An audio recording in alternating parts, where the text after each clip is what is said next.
welcome back to the Beer Dog Reviews. I've got a beer that's local to me today, and coming from the Cottage beer project comes Red Deer, a red IPA coming in at 5.7%. Got a 500ml bottle here. Let's have a look at it. So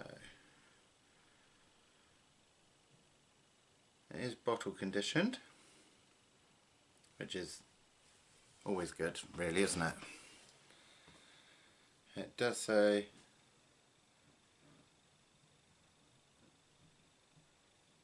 where are we? Yep. So velvety, citrus and black pepper with hints of passion fruit on the bottle, but we'll have a look ourselves, shall we? There's the design there. So you've got the standard design for Cottage Beer Project, that sort of starburst effect, and obviously being Red Deer, you've got a stag on the front of the bottle. The stag here is Storm, which is part of the Devon Rewilding project. So you can put a name to the deer, or to the stag I should say. As always, you've got a plain black crown. Obviously Cottage Beer Project down in Moorbath, so just over the border from me in Devon.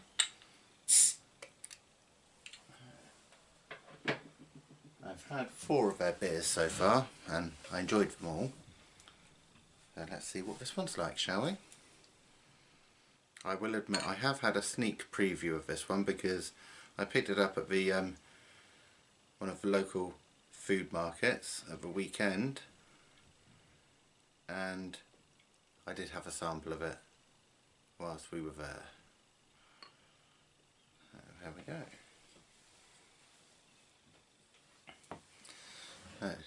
Developed a bit of a head on that one, but just under 2 fingers of slightly off-white head. It's a almost chestnutty red, almost brown beer in the glass. Little touch of light bleed through at the base, slightly hazy.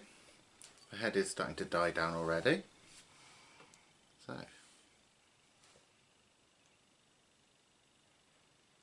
on the nose I am getting various tropical hints. There's definite pineapple there.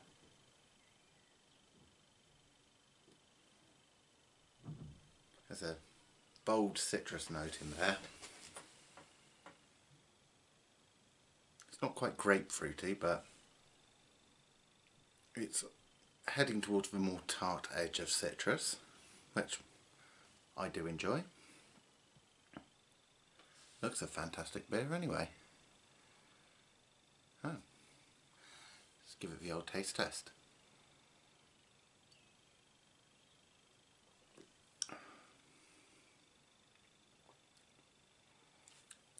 You're getting the carbonation straight away, and it does open up the palate a bit. Definite pineapple. I'm getting a slight hint of the passion fruit, not an awful lot.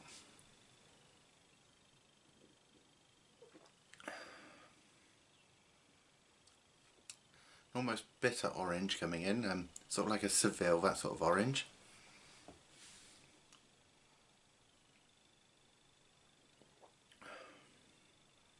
Ever so slight pepperiness. It's not a lager pepperiness. It's just adding a very delicate spice to the beer.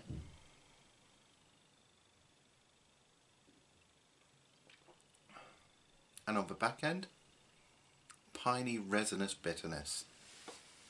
It's not overdone. It just balances out that fruitiness at the front there.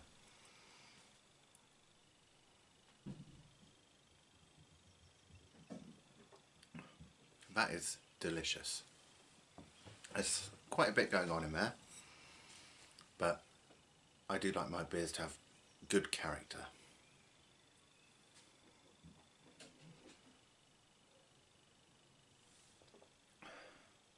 It has got a touch more bitterness than you'd expect from a red IPA. There's less of the malt bill coming through, but I like that.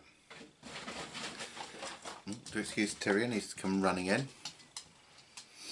I do think it's almost got a West Coast character to it, but with that slight malt coming in at the background, it just softens it slightly.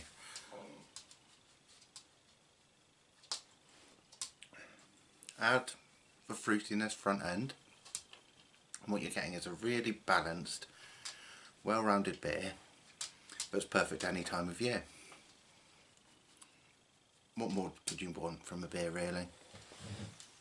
The old last bit in, and obviously being a bottled conditioned beer, I want to swirl that last bit, make sure if there's any yeasty goodness in there, you want to get that in, don't you?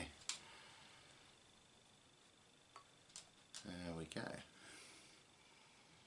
It does regenerate that head as well, so you know it's well carbonated. And that is absolutely wonderful. And when you look at it, you think, oh, it's quite dark, it's going to be malty and toffee, but no, it's fruity, it's piney, it's IPA. And it's an IPA done really well. If ever I've had an IPA which balances old world with new, that's it. What more can you say? That is a truly fantastic beer. Well, I do have two more from Cottage Beer Project coming up. We've got Rambler, a dark amber ale. You know I like my traditional beers. And we've got Doodle Pale, which is their newest beer, which is an English pale. So something a bit darker and something a bit lighter. I look forward to those ones. But cheers to you all. Don't forget to like, comment and subscribe down there. And as always, until next time, happy drinking.